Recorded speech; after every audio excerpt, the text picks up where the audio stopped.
তো চলে এসেছি আবার নতুন একটা বই নিয়ে। বইটা হচ্ছে প্রচেত গুপ্তের লেখা গোপন বাক্স খুলতে নেই। মূলত ছোটদের একটা বই।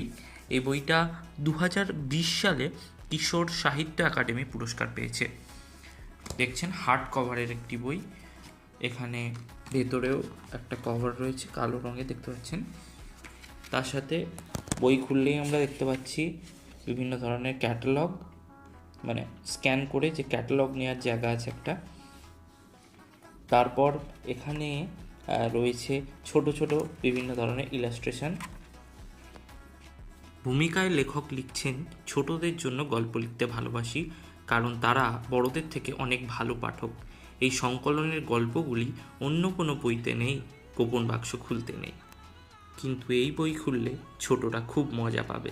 আর দেখতেই পাচ্ছেন সূচিপত্রটা, এখানে রয়েছে মোট 12টি ভিন্ন স্বাদের গল্প, যা পড়ে ছোটদের বড়দের সবারই ভালো লাগবে। প্রতিটি গল্পের শুরুতে রয়েছে পাতা জুড়ে উপযোগী ইলাস্ট্রেশন, যা বইটাকে আরও আকর্ষণীয় করে তুলছে। এখানে কিছু গল্প মজার, কিছু গল্প ভৌতিক, আবার কিছু গল্প আমাদের ছোটদের বিভিন্ন নীতি শিক্ষা দিচ্ছে। বইটা নিঃসন্দেহে খুব ভালো। আমরা চাইবো আপনারাও পড়ে দেখুন, কেমন লাগে জানাবেন কমেন্ট বক্সে। আজকের জন্য এতটুকুই। তো চলে এসেছি আবার নতুন একটা